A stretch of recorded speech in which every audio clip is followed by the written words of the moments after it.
एक घंटा पहले स्पीकर साहब के पास हम गए, मैंने,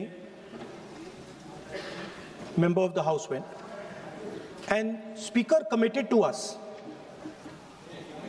personally committed to us, that I will be allowed to speak here and raise some points before the budget discussion. Now you are going back on your word, so I'd like to know, am I allowed to speak those points or not?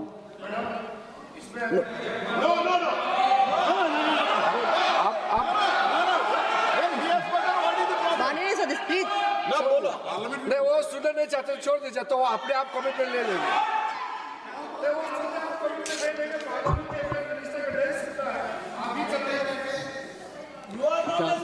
माननीय सदस्य, मेरे पास आपका कोई notice नहीं आया है और मुझे नहीं मालूम कि आपका क्या विषय है। ये नोटिस आएगा किसी विषय पर, उसके बाद का निर्णय है। प्लीज आप लोग सभी बजट पर चर्चा करिए। अगर आपको बजट पर चर्चा करनी है, माननीय सदस्य, अगर आप बजट पर चर्चा करना चाहते हैं तो प्लीज आप चालू करिए। आप रिकॉर्ड में देख रहे हो, नोटिस इस किसी भी विषय का कोई नोटिस नहीं है माननीय सदस्य। प्लीज आप बजट पर चर्चा करिए ना। Parliamentary convention completely violating. अभी किसी भी विषय का कोई नोटिस नहीं है, आप सिर्फ बजट पर चर्चा करिए।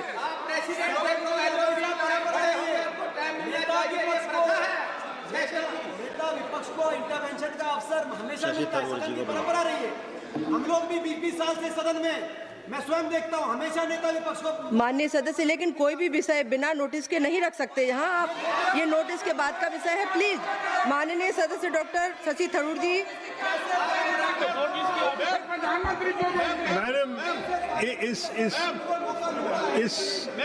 Madam, it is a tradition of Parliament that just as you were prepared to give the floor, माननीय मंत्री जी कुछ बोलना चाहते हैं? माननीय मंत्री, उन्होंने कहा, स्पीकर साहब ने कमिटमेंट किया है।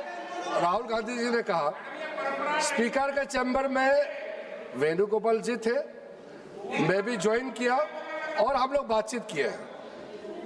मैं इस चीज का पुष्टि करना चाहता हूं कि स्पीकर साहब ने पहल किया था कि अगर सब मान जाए तो सदन चलना चाहिए, और वेणुगोपाल जी की ओर से भी कहा गया है कि हम अपना लीडर ऑफ अपोजिशन से कुछ बुलवाना चाहते हैं।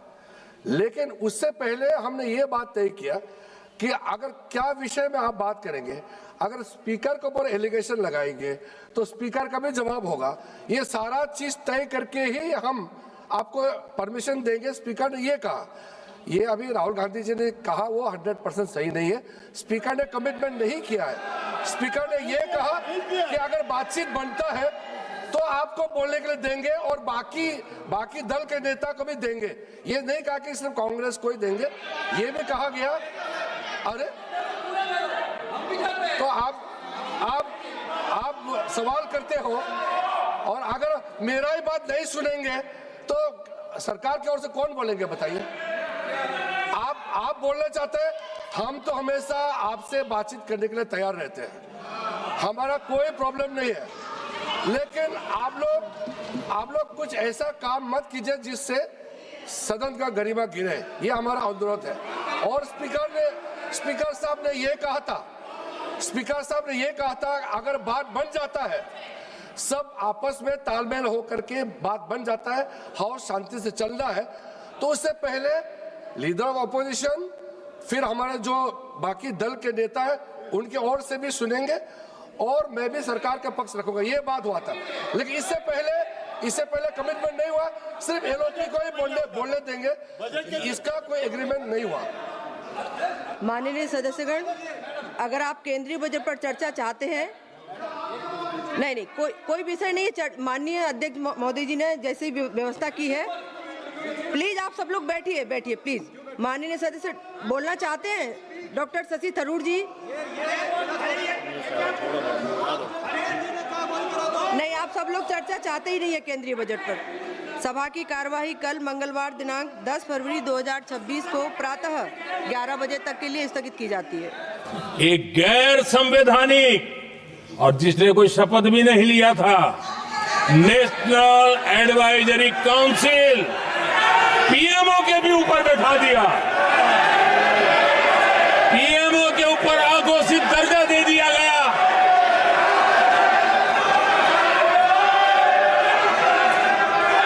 आदरणीय सभापति जी, इतना ही नहीं, और एक पीढ़ी आगे चले और उस पीढ़ी ने क्या किया?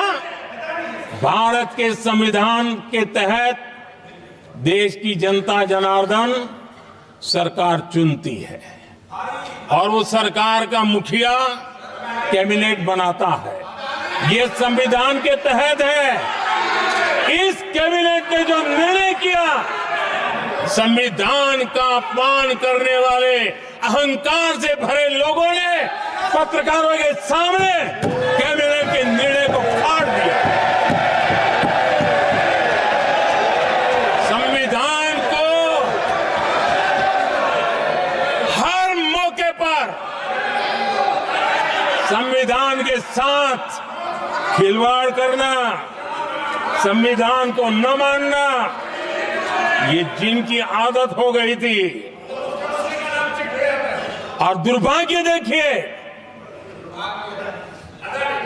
एक अहंकारी व्यक्ति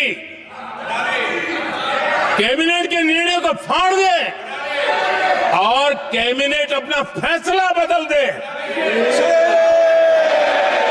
ये कौन सी व्यवस्था है? आदरणीय सभापति जी, मैं जो कुछ भी कह रहा हूं वो संविधान के साथ क्या हुआ उसी की बात कर रहा हूं। उस समय करने वाले पात्रों को लेकर किसी को परेशानी होती होगी, लेकिन बात संविधान की है। मेरे मन के और मेरे विचारों को मैं अभिव्यक्त नहीं कर रहा हूं।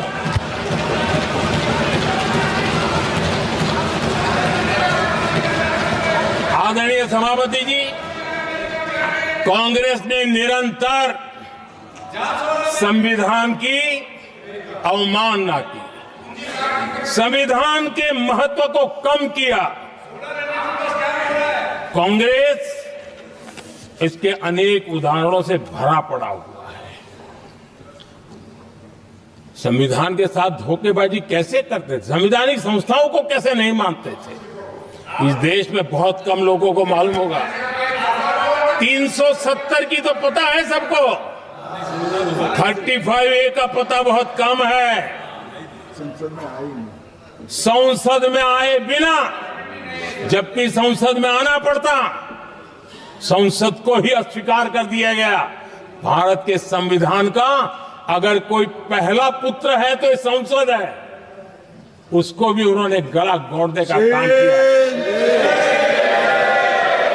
35A जो संसद में लाए बिना उन्होंने देश पर थोप दिया, और अगर 35A न होता तो जम्मू कश्मीर में जो हालत पैदा हुई वो हालत पैदा न हुई होती। राष्ट्रपति के आदेश पर यह काम किया गया और देश की संसद को अंधेरे में रखा गया। आदरणीय सभापति, ये संसद का अधिकार था, कोई अपनी मनमानी से नहीं कर सकता था, लेकिन और उनके पास बहुमत था, कर सकते थे, लेकिन वो नहीं किया क्योंकि पेट में पाप था, देश की जनता से छुपाना चाहते थे। आदरणीय सभापति जी, इतना ही नहीं, बाबा साहब आंबेडकर जिनके प्रति आज सम्मान का भाव सब कोई अनुभव कर रहा है, और हम लोगों के लिए तो बहुत विशेष है, क्योंकि हम लोगों के लिए तो जीवन में बहुत बड़ी जो कुछ भी रास्ते मिले ना वहीं से मिले हैं। आदरणीय सभापति जी, बाबा साहब आंबेडकर, इनके प्रति भी इनके मन में कितनी कटुता भरी थी, कितना द्वेष भरा था, मैं आज उसके डिटेल में जाना नहीं चाहता हूं, लेकिन जब अटल जी की सरकार थी तब बाबा साहब आंबेडकर, उनका जो महापरिनिर्वाण भूमि है वहां पर अलीपुर रोड पर अटल जी की सरकार में बाबा साहब आम्बेडकर जी के स्मृति में एक स्मारक बनाना तय हुआ। अटल जी के समय ये नहीं हुआ।